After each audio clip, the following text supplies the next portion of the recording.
Hello, everyone. Welcome. Thanks for joining us. We'll take just a few more moments to wait for folks to come in.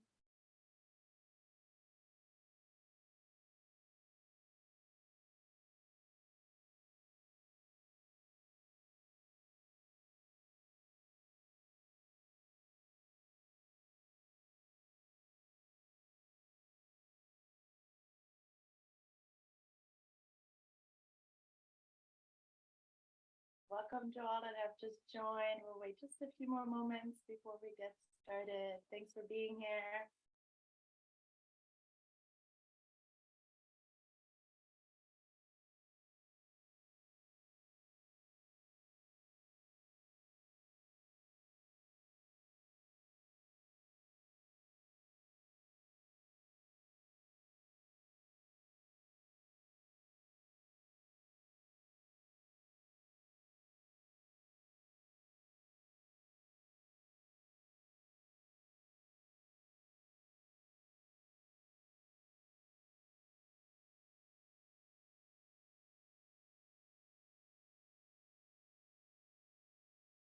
Hi, everyone. Thanks for joining. Good to see everyone. We'll wait just another minute before we'll get started. So thanks for sharing the space with us today.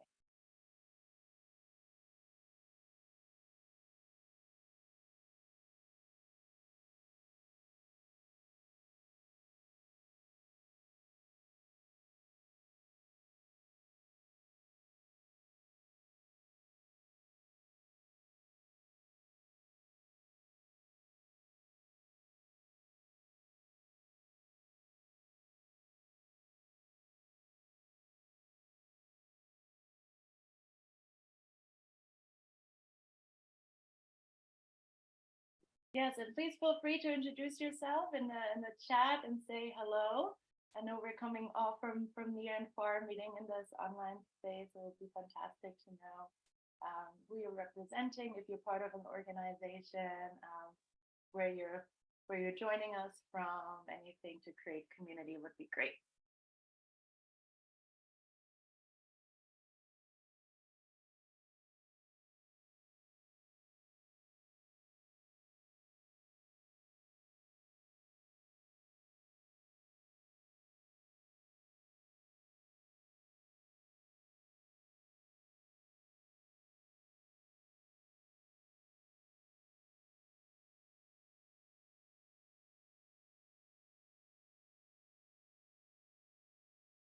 Glad we see some introductions happening in the chat. So I think since we have quite a packed schedule, I will go ahead and get started to welcome all of you on behalf of the Center for Migration, Gender, and Justice, including my dear colleagues here today, as well as our partners. I would like to welcome all of you near and far, and thank you for joining us in addressing a very important topic, gender justice beyond borders, 5 years of the Global Compact for Refugees. I'm Dr. Hussein. I'm an assistant professor for political science and global affairs and the co-director of the Gender, Women and Sexuality Studies program at the University of Portland, but I'm also the founder, executive director, and advocacy director at the Center for Migration, Gender, and Justice, or abbreviated CMGJ, your host for today. The Center for Migration, Gender, and Justice is a nonprofit, non-governmental organization that addresses human rights at the intersection of migration and gender, and where women, migrant, and youth-led, as you will see throughout the event. We launched the Center for Migration, Gender, and Justice on International Women's Day in 2020 out of the belief that gender justice goes beyond borders, and that gender justice beyond borders necessitates shared agency, representation, and accountability in protecting human rights for all. And it is because of this vision of gender justice beyond borders that we are here today. So we, the Center for Migration, Gender, and Justice, believe that in order to ensure shared agency, representation, and accountability for all, we must shrink spaces between migrant communities and governing bodies. And shrinking spaces in the literal and figurative sense is indeed our mission.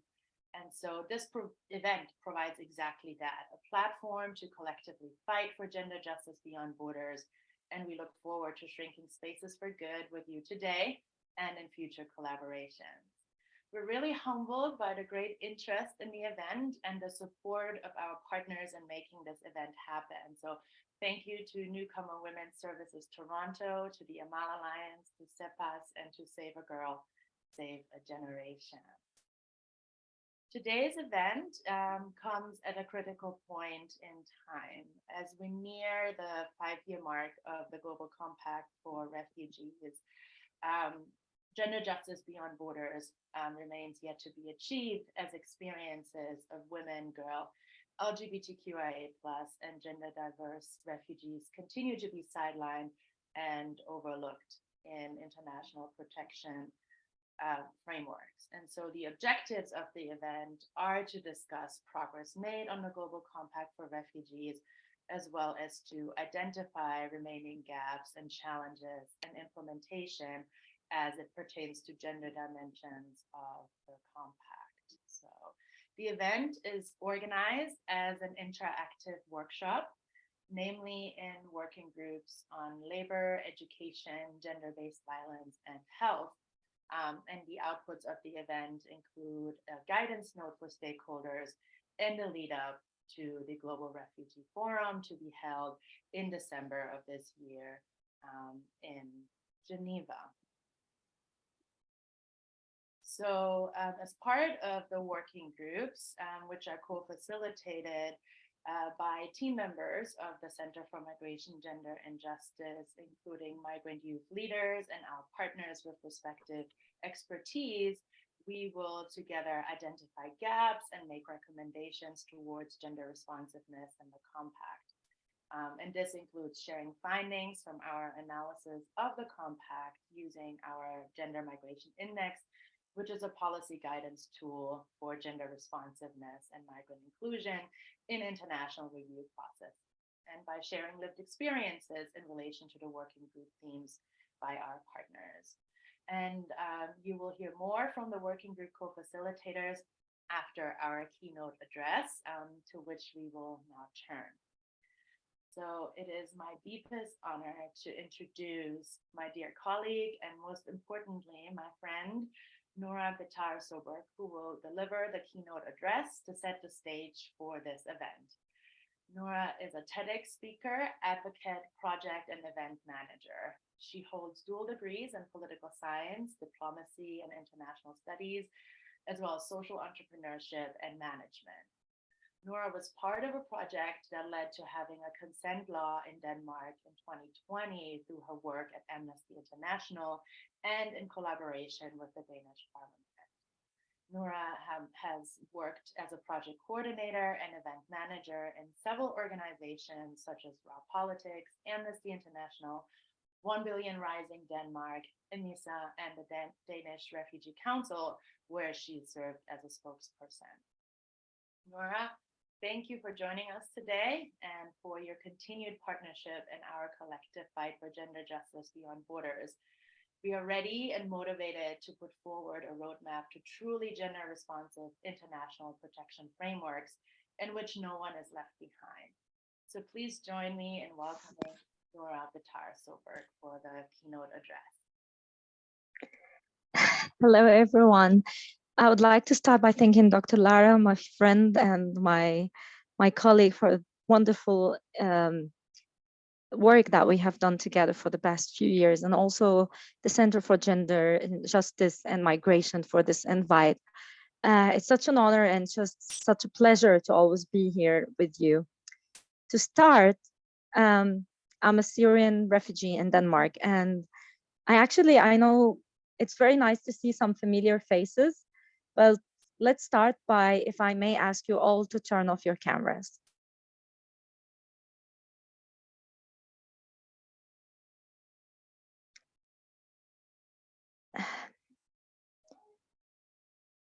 The reason why I asked you all to turn off your cameras and now me alone in the picture is because when I came to Denmark 10 years ago, and when I continued to be a refugee through these years, I always felt that I was alone in the picture.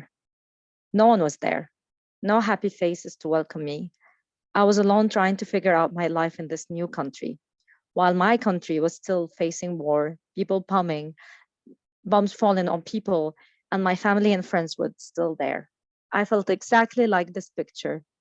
It was just me, my face, me trying to speak, and the whole world was turning their backs, their faces, their hearts, their hands against me. Please turn on your cameras. I would like to see your faces again. Um, but just to get you an idea that sometimes that's how we feel, especially as women. Sometimes we are alone in this world. We're talking about, I fled Syria in 2000, in the end of 2011, 2012. So at the early stages of the Syrian revolution, and what happened was beyond expectations. I think when you talk about the Arab Spring, when you talk about even, it's not similar. There are refugees for a million reasons.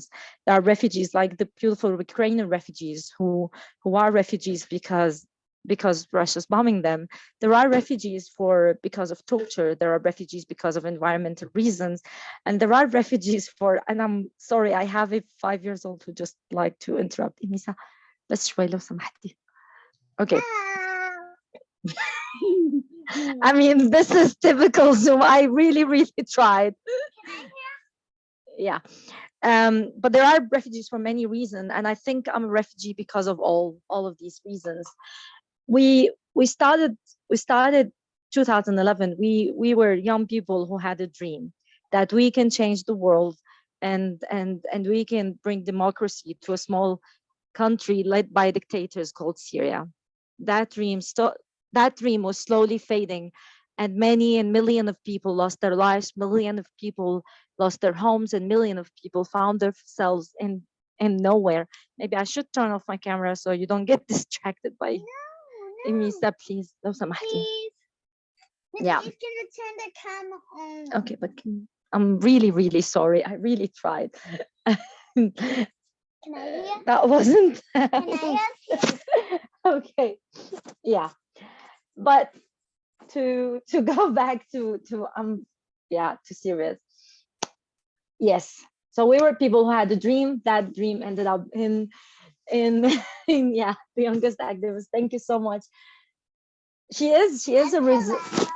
Yeah, but I think we all carry when we leave home. The minute you leave home as a refugee, you know that there is no back zone. Like I knew the minute I left and I said goodbye that was it. There was no coming back, because coming back means getting tortured. Coming back means getting killed. Getting back meant that I have no idea if I would be raped, or I would be trafficked, or I would be used and I would be exploited. And this is just, yeah, we will be together. Yes, thank you, Misa. And that is just a little bit of what refugee women face every day. Refugee women don't only face being the danger of just fleeing, but they face every single aspect, every single struggle during that flee. So it's always an extra mile. Just think of ourselves when we plan a trip, just on a holiday. If we are planning a family trip, how different it is, and how many cautions we take as female when we travel alone, just for a holiday, or when we travel alone with children. I know how many things, just the small steps I have. Put that on, and then think that you have to leave everything behind. I don't have any notes, but obviously I cannot focus when she's next to me. But what I want to get to is that let's talk numbers. We're talking about 100 million refugees around the world. 50% of them are women. Yet only 4% of the funding, 4% of the funds were going. The UN. Can you give me 1 second? I tried to get her out. 1 second.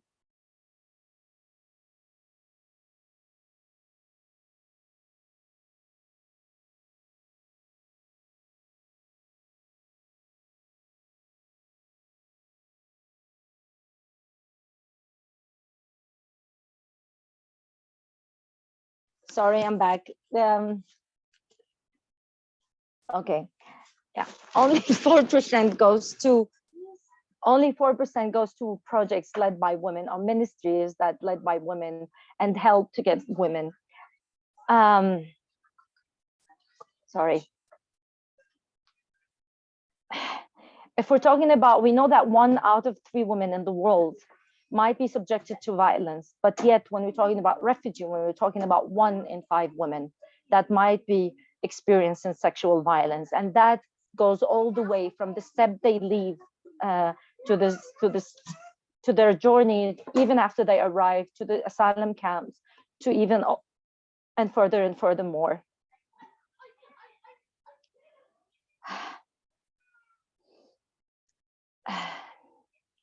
In camps where we have women, due to poverty, a lot of women are facing being kidnapped, being trafficked, or forced into marriage. Actually, 9 out of 10 countries with the highest rates of child marriage are in fragile context and non-integrated gender norms, pressuring girls to vulnerable situation.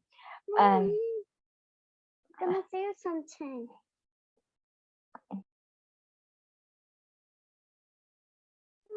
But I'm sorry, I had a lot of lists, but now I got a bit. This is what happens when you get distracted. But I think what I want to say is that when we're talking about health, when we talk about gender-based violence, when we talk about all of this, it goes back to the point zero. Point zero is that we as women, especially as we as refugees, and especially as refugee women, we always have to take that extra mile. I remember when I came to Denmark, I always wanted to fight and be equal to men, just like my Danish sisters, right? And then I found out that the reality is that I have to gain my equality to the Danish women as well. So I had to take that extra mile to be proof that I'm enough. And if you don't know already, Denmark is one of the most toughest countries, especially in Europe, if not around the world, to accept refugees. When you look at all these laws that came, it was Denmark that was one, at least 70% of them was Denmark that was proposing. In Denmark, we have 3 stages of asylum. We have asylum, political asylum, we have humanitarian asylum, and we have the Temporary Protection Act, which basically Denmark was one of the first few countries that came up with it, which is only for 1 year. And that came after 2011, and you have to renew it 3 months before it ends. So actually you have 9 months, only 9 months, where you think that you are safe. After 9 months, you have to renew that. And this is a struggle for refugees around the world, not only in Denmark, knowing that there is no, and I've been living in this country for 11 years, yet I still couldn't get a permanent residency. I still couldn't have a citizenship. Yesterday, I was introducing myself to someone and I said, I'm a Syrian Danish, or I'm a Danish Syrian. And he said, but you don't have the passport. How could you call yourself Danish Syrian? I said, but I lived third of my life in this country. I know that when I travel, I dress like a Dane. I talk like a Dane. I think even my English accent is more Scandinavian of a way, because third part of my life was in this country. Yet, am I not allowed to say that I'm a Dane? I live here. And when I travel, I say I come from Denmark, but I also come from Syria. But I literally just came from Denmark. I don't have other home. And then they said, no, your daughter can say that, because she's half Danish, half Syrian. This is a long discussion about how do we feel, because we always, no matter how much we try, no matter if I speak fluently the language, no matter if I understand the culture, no matter what, I always have to prove that I'm enough. And proving that I'm enough is not only affecting me personally, it's affecting me physically, it's affecting my mental health. We just had a big earthquake in Turkey and Syria, and I was talking to Lara. I was devastated because the guilt survival was killing me. The survival guilt was killing me, that I am not enough. When many of Ukrainian refugees came, Europe has activated the temporary protection drive. I said to myself, good for them, but why it wasn't for me? Why I'm not good enough? And I think that as women, because I know that I have to finish, I know that as women, this is what we always ask ourselves, why we're not enough as women, as mothers, as wives, as refugees at work. We have to always take that extra mile. And lucky us, we have these kind of meetings, and we have people like you who are taking that extra mile to make it easier for others. And hopefully my daughter won't have to take that extra mile like I did. Thank you so much. And I'm really sorry for the distraction.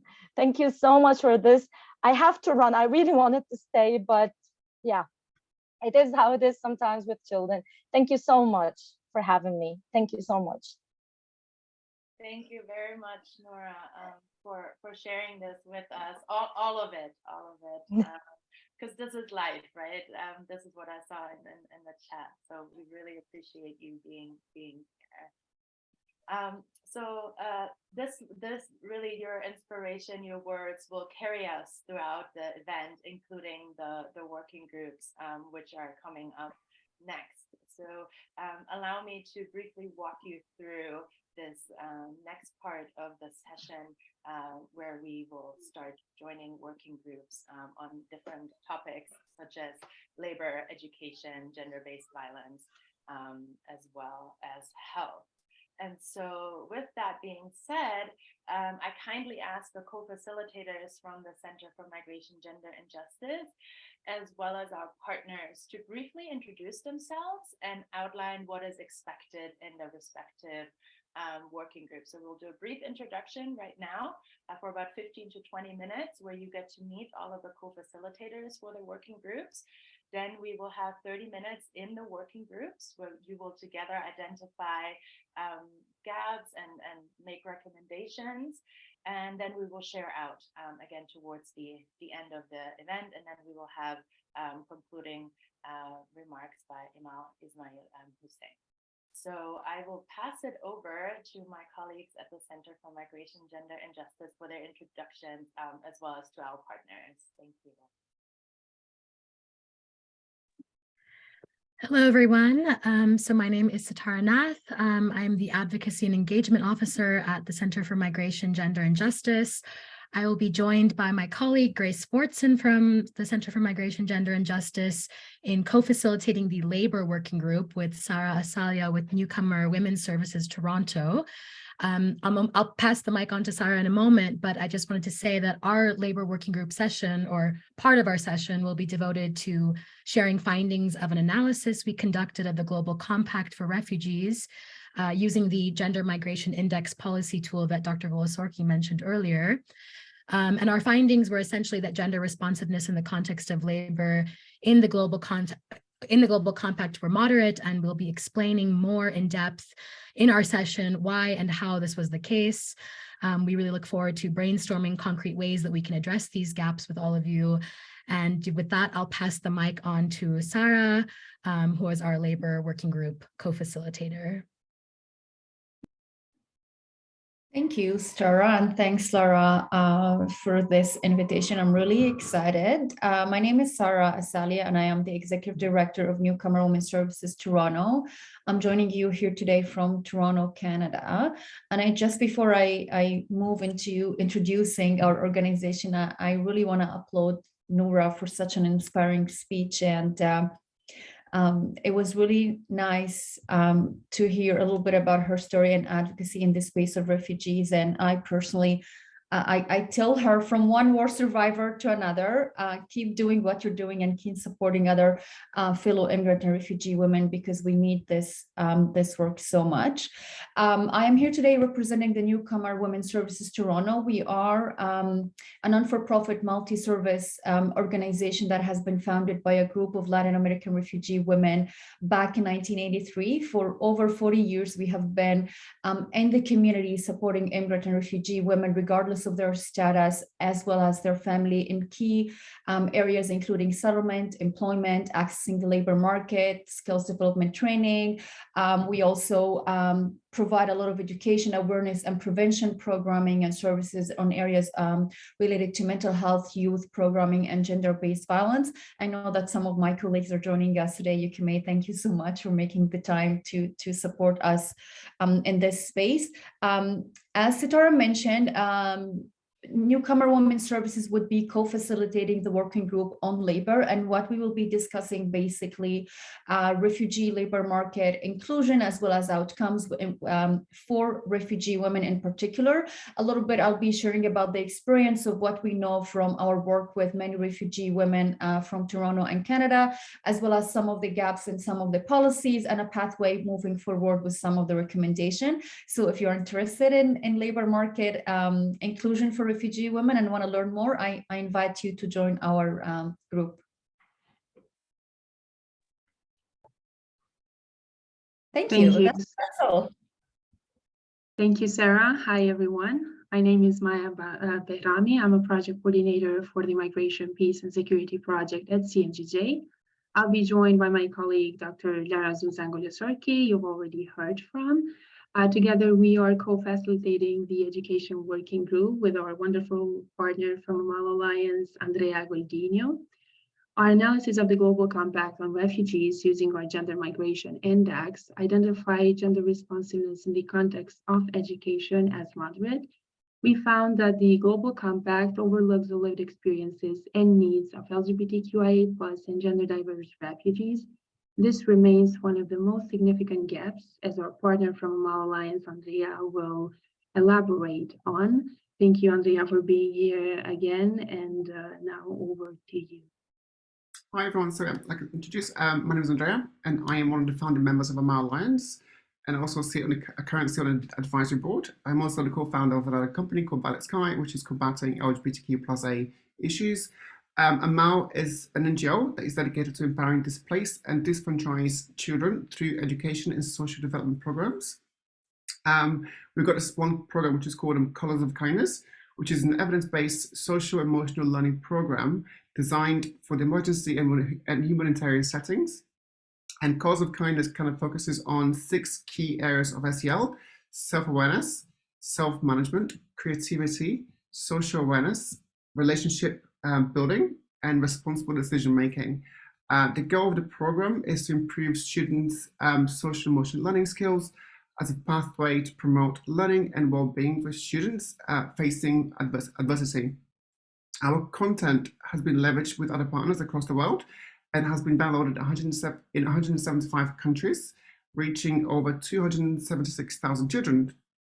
Education is a key focus, and echoing Noura's point earlier, ensuring kids spend time in the classroom also means that we're protecting kids from all sorts of risks like human trafficking, exploitation, and early marriage. Most places, girls get much fewer opportunities compared to boys. We specifically saw that in our program in Bangladesh, where girls often had were less favored in schools.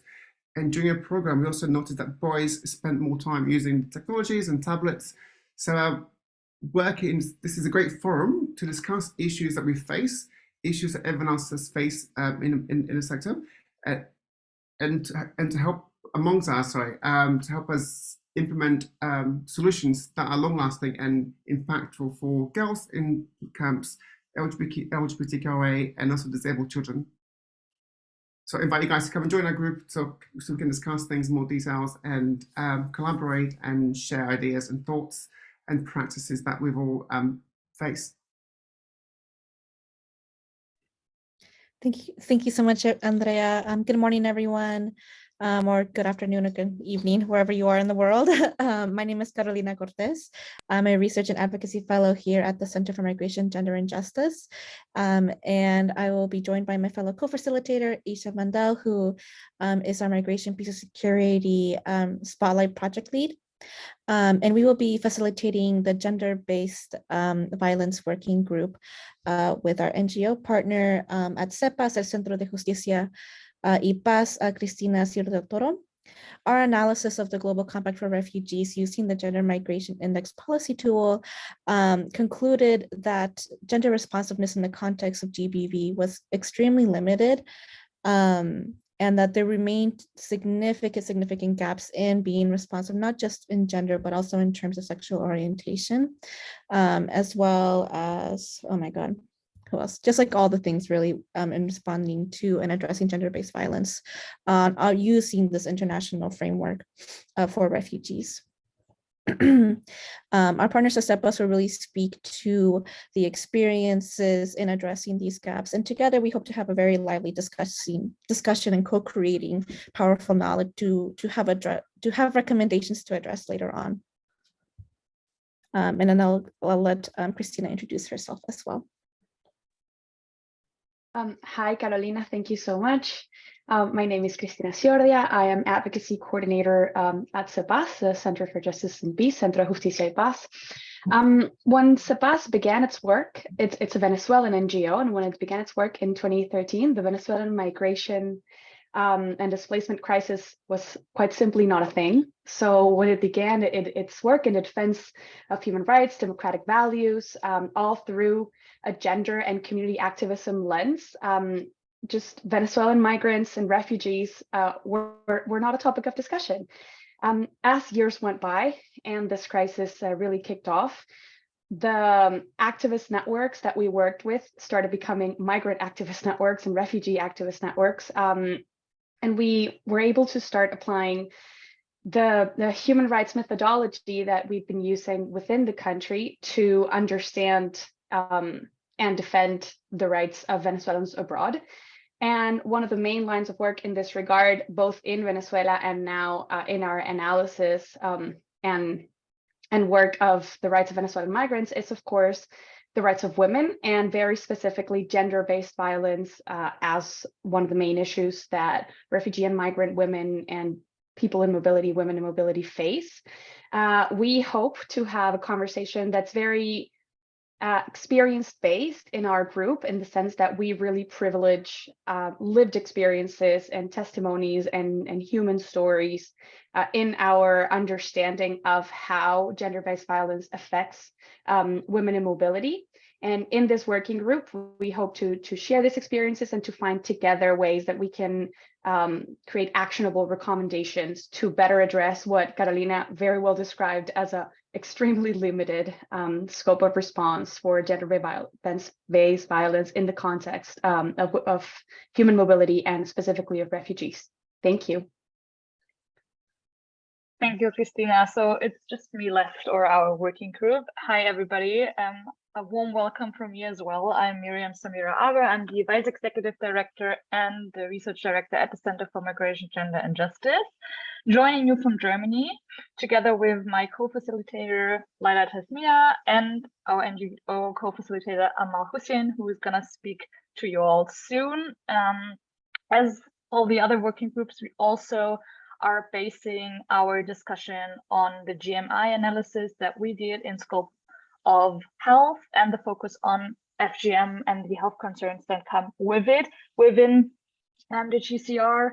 And I can also say that it's mostly limited to moderate findings that came up, and there's a lot left to be discussed in our working group. So that's what we are going to do. We're going to talk about how gender responsiveness in healthcare systems can be achieved and must be achieved, and what is still left in the GCR. We will base it on the experiences, and I'm really looking forward to learning from you and with you and coming up with recommendations to the gaps that we will identify. So looking forward to the 30 minutes with whoever wants to join our working group, and I'll pass it to Amal to introduce her and the organization she is going to be representing today, Save a Girl, Save a Generation. Hello, everyone. Can you hear me? Yes. Yes, nice. As you said, thank you very much, especially for everyone who is here. My name is Amal, and I'm representing today Save a Girl, Save a Generation, is the organization I work for a long time. I'm connecting here from Brussels in Belgium, so thank you very much. Our organization, it was created mainly for all the women of our family. It's a family organization. And the objective of the organization is to create a safe space for all women, especially survivors that are that undergone female genital mutilation, and especially to prevent and give workshop and work also from a political point of view, working in advocacy, trying to push policies, and mainly also working with society directly, so they understand the importance of trying to fight and combat female genital mutilation. I'm also a young refugee activist, because that's why I was really happy and really glad to hear those powerful words from you, Noura. Thank you very much, because I felt really identified with that. And in our working group, I hope once you join us, you can have the chance where we can discuss and talk more about it, because also it's something that encouraged me personally to continue this work, because for me, the reason why I work here is because by statistic, I had huge chances to undergo female genital mutilation, but thanks to my own auntie and my own mom, the creator and founder of Save a Girl, Save a Generation, that was not my case. So thank you very much, everyone who is here. And yeah, we'll we'll have very soon the chance to continue further and talking about the organization and also what we do and the recommendations. Thank you very much to all of my colleagues from the Center for Migration, Gender and Justice as co-facilitators to these working groups, and a big thanks to our partners, and we're also co-facilitating together. So this is the time where, now that you've kind of had the introduction from the different organizations, and I can only imagine as a participant, I would want to go to all of the working groups. Unfortunately, we have limited time, so please choose one. I will open up the breakout rooms now. Breakout room 1, and they're labeled as such, will be on labor. Breakout room 2 on education. Breakout group 3 will be on gender-based violence, and then breakout room 4 on health. And as I said, we'll spend about 30 minutes in this space together with the co-facilitators, and then we'll come back, we'll report out. So in any case, you will hear what everyone discussed, and we shall see each other very soon. So the rooms are now open. Feel free to choose the rooms that you would like to participate in, and I'm also happy to assist those. And you can also write in the chat if you do need assistance in joining any of the rooms. So feel free to share in the chat as well.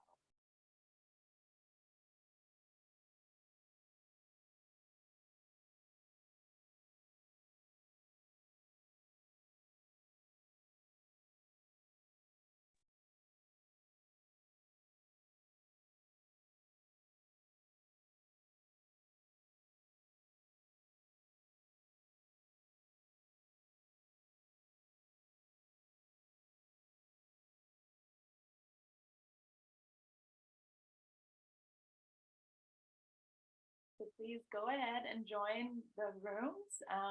And when we return back to the session, please make sure to just select leave the breakout room, not leave the session.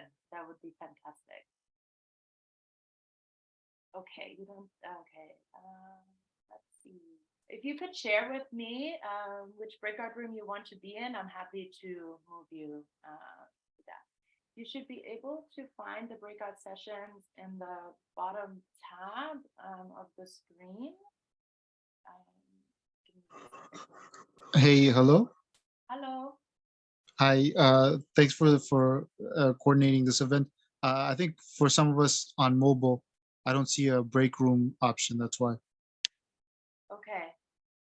If you would like to share which breakout room you would like to be in, I'm happy to move you to it. If you can share it in the chat, that would be fantastic. Then we'll do that. I don't know about anybody else, but it's not showing up for anyone. Yeah. There was no pop-up.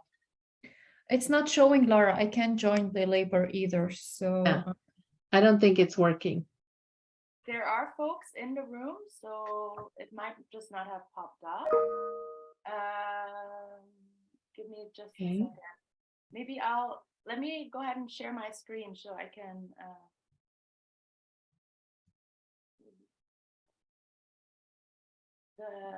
It should be on the bottom right, if you can see that, where it says more, or it should come up on the bottom right as a breakout room session there. It's not coming up for me I either. think that's only in the case of you being the host or co-host. We'll be able to see it.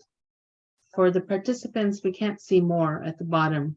Oh, okay. Thank you for letting me know. Okay, let's see.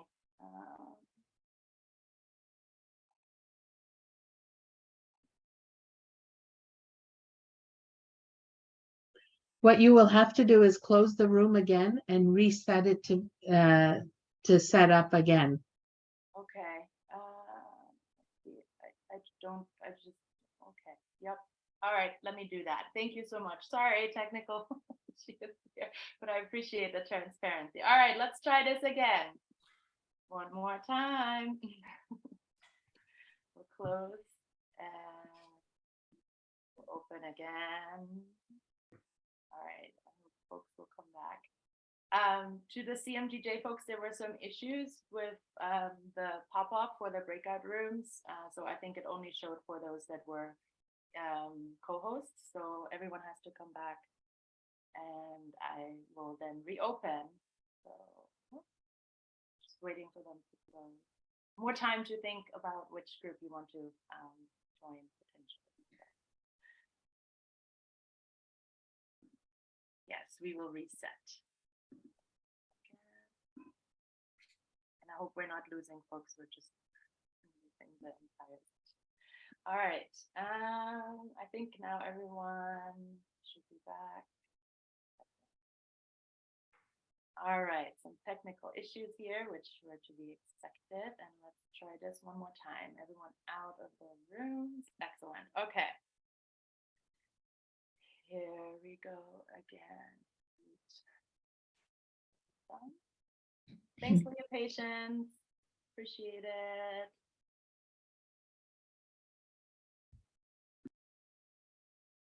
Great. There we go.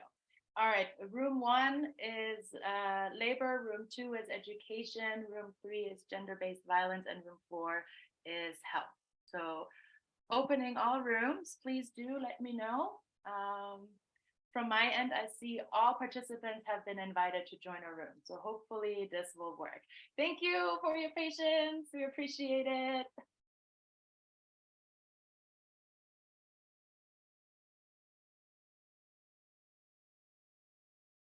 I don't see it. Okay, we can assist. Let me just make sure folks know. Let me just check. Okay. I see the more now. There we go. All right. Yeah. If anyone else needs assistance, I'm happy. I'll hang out here to make sure everyone is where they would like to be.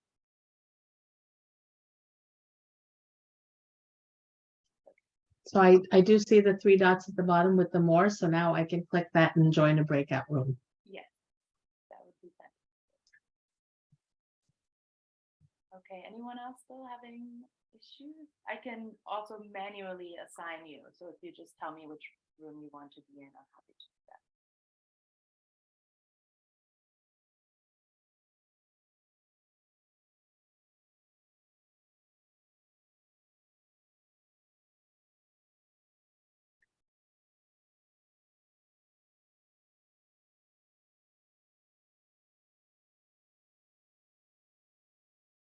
For those that are still here, do you have a preference for the room? Which topic you might want to explore? Otherwise, I can also randomly assign. Was just discussed. Yeah, another key point was just in our discussion of exploitation and discrimination that refugee women face in the labor market context.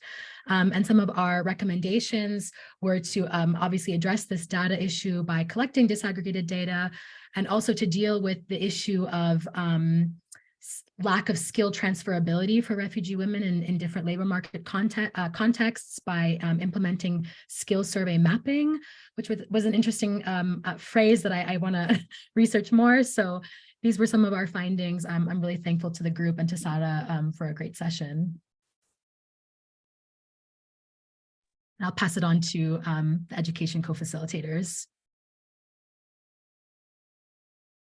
Thank you, Sitara. We can maybe go over to next slide. Thank you, everyone. Thank you to all the participants who shared their insightful input in the education working group, and a big thank you to Andrea, who shared their experiences with us. Next slide, please. I'm gonna now share with you some of the gaps that we identified in regards to education. We talked about language differences and language proficiency, and also the lack of funding for humanitarian educational programs, especially in the refugees camps, where there are restrictive educational curriculum. There is low participation of women refugees in STEM, which was also highlighted during the discussion, and a mismatch between educational opportunities and educational aspiration overall. Training opportunities to build from educational backgrounds were also identified as obstacles among refugees, and we have come up with some recommendations that would tackle these gaps. For example, to make educational opportunities available in varied languages, to increase funding for educational opportunities and incorporate it into humanitarian efforts. There is a need for a more holistic educational approaches based on emotional learning, especially for kids in refugee camps. Access to required documents for higher education for student and teacher, mentorship for training beyond formal educational spaces, and community partnership with educational institutions, which was highlighted as immense step to be action to be taken. Thank you so much to all of you. Now I'm going to pass it over to my colleague, Isha. Yes, thank you, Maya, and thank you to everyone in the gender-based violence group for such an enriching discussion. I mean, to summarize the discussion in 1 minute is literally impossible, but I will try. So I will go directly to the next slide, please.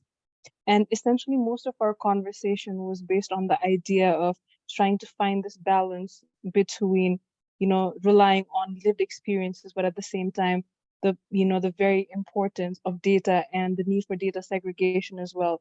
Because one of the, one of the points that, that was repeated time and again was how there is an archaic system that decides policies to address GBV.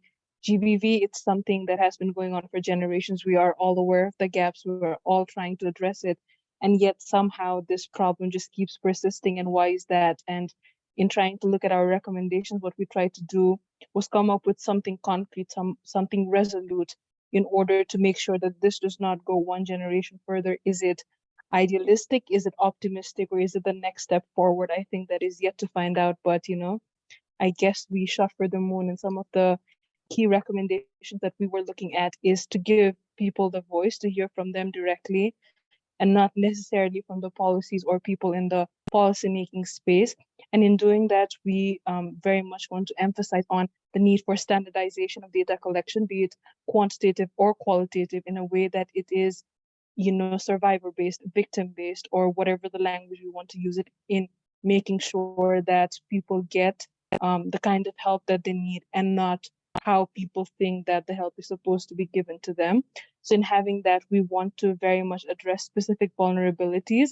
And this obviously is the intersectional problem. And we had that discussion in mind. And yeah, I guess that is the summary. And with that, I would like to pass it on to our colleagues in labor.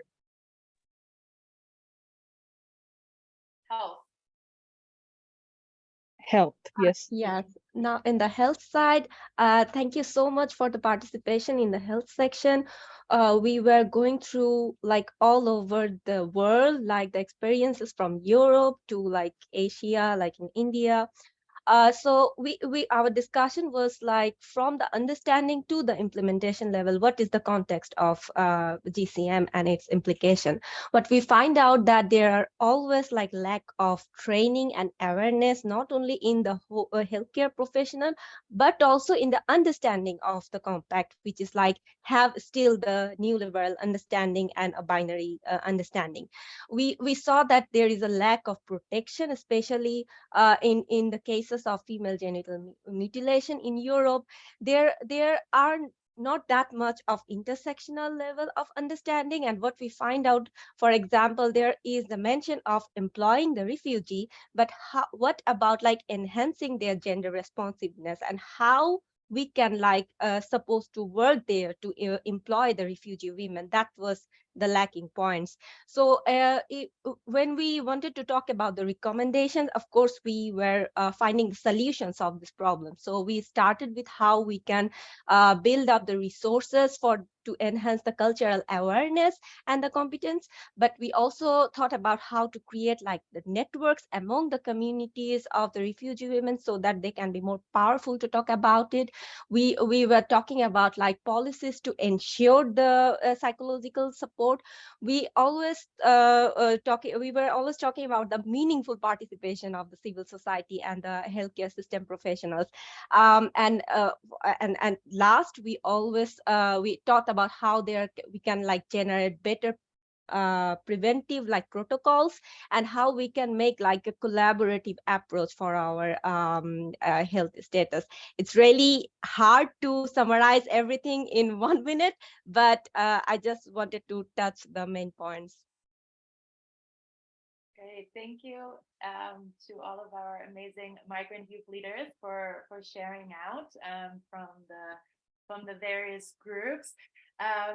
If you all could hang on just a little bit over time, because we will now like to pass it to our concluding remarks to be delivered by Amal Hussein. So maybe if you can give us about 5 minutes extra, that would be fantastic. So thanks again for your engagement and contributions in the working groups. There's a lot to build from, and as mentioned, we encourage and invite you to continue this collaborative work with us as we draft the mentioned guidance note based on this. And I've already shared the form where you can indicate your interest. We're happy to make what we've discussed available to you. And so we will now turn to our concluding remarks delivered by Amal Hussein from Save a Girl, Save a Generation, whom you met earlier in the introductory round and maybe engaged more with in the working group on health. And for us, this is a very special reunion with Amal. Amal was part of our Migrant Youth Leadership Program last year. And so it is a true honor to welcome her back for this event and continuing our collective fight for gender justice beyond borders. Amal, you have the floor. Thank you very much. It was a huge pleasure to listen to all of you. And I wish I was in all working groups. It was really amazing. For me, I would like to share that also this is something we were discussing also in the working group, and it was really powerful to see how all of us agreed in the importance of the recommendations and working together to finally be able to speak in a world where gender-based violence is something belonging to the past but not to the present. For me, just for you to get to know you and to get to know me, especially for the one who don't know me, I'm young. I just finished a few months ago my bachelor in politics science and public management.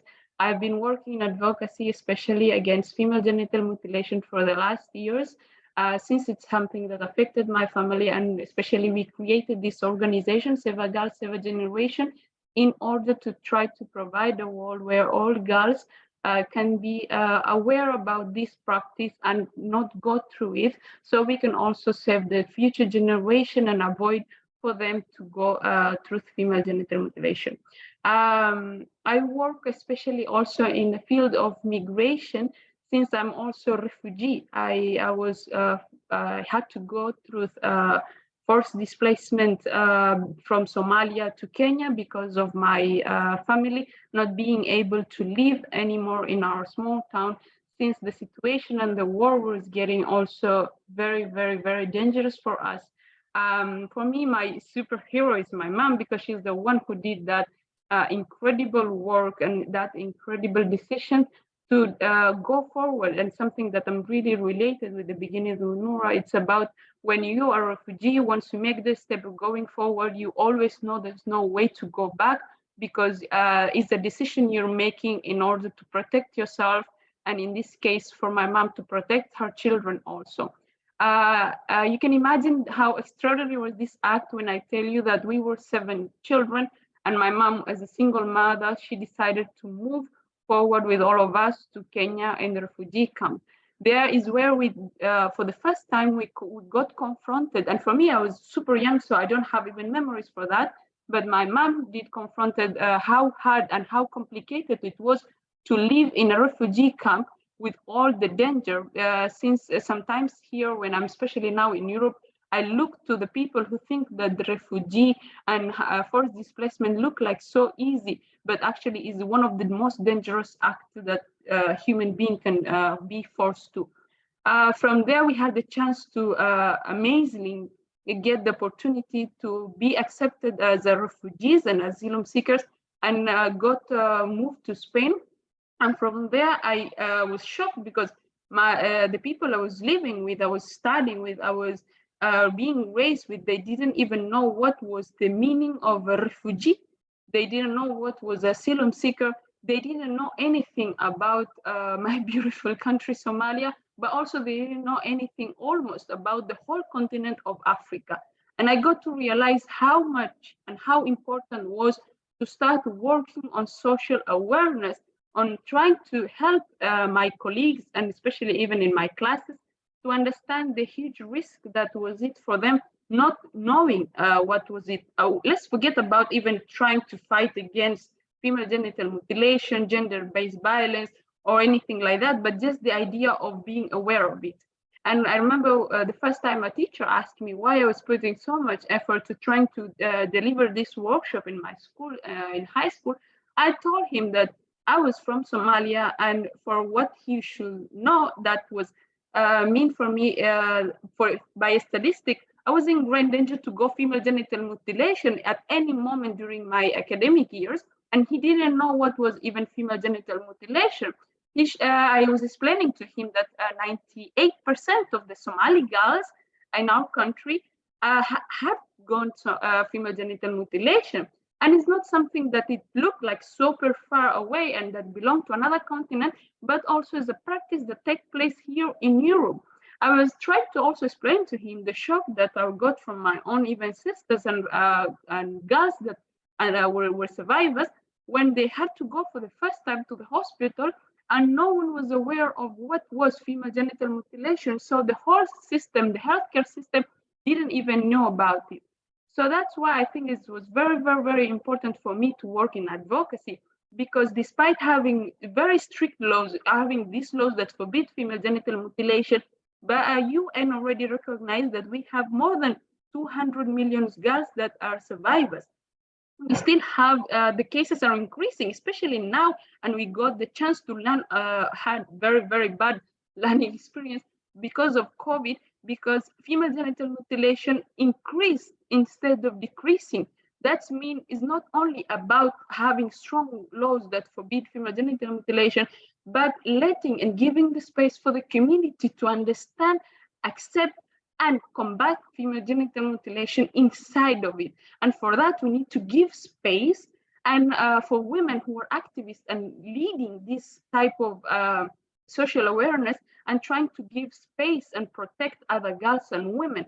Because also, I was also explaining, and we had the chance to discuss about it in the health group, that this practice does not affect you only once, but affects you all the time of your life experience as a survivor, because you're not only surviving once, but you're surviving multiple times.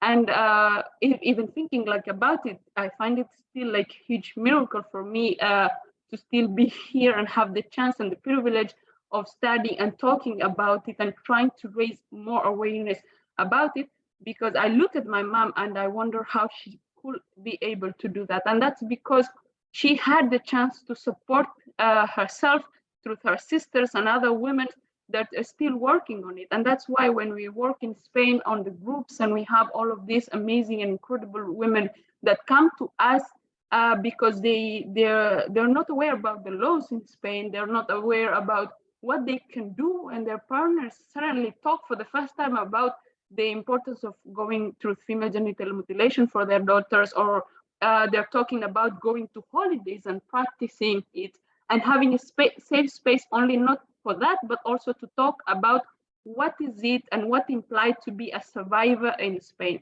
So all of this will a little bit give you the ideas behind what I do and the organization work and what we are trying to achieve. And I would really like to say thank you to everyone who's here and had the chance to listen and participated to these activities. For me, is a huge pleasure, especially because every time I get the chance to exchange ideas and get to learn from each other, it's a very powerful moment. Thank you very much. Thank you very much. So please join me in thanking Amal for these insightful inputs to conclude our session today. And in fact, it is very difficult to conclude this session and this workshop, and all the work yet to be done. But here's where we start. So thank you for being in this space with us and to collectively fight for gender justice beyond borders. So I'll be very short and say these are not concluding remarks, but rather the invitational remarks, as we hope that you will continue to collaborate with us and join us in our collective fight for gender justice beyond borders. So here are my invitational remarks. We hope and we invite you to continue these conversations, to stay connected with your working groups and to connect with other working groups, to join us in the fight for gender justice beyond borders, to grow in partnership and collaboration, and to support each other, whatever form that may take. And so I will share the evaluation event form / future collaboration form one last time. Please indicate here whether you would like to continue working on this together in the lead up to the Global Refugee Forum. We will be delighted to continue these collaborations with you. And with that, I say in solidarity, onward and upward. Thank you all.